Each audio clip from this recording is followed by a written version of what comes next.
Jiménez y estoy haciendo un curso en la Federación ASAI.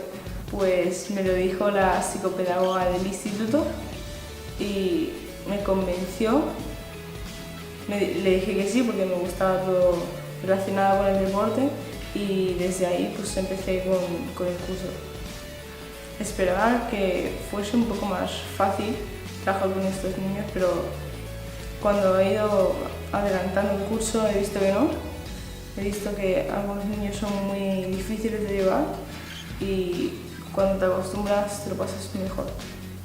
Pensé que no me sacaría el curso, pero de manera que iba pasando los días, pues sí, cambié de opinión y sí me lo sacaría.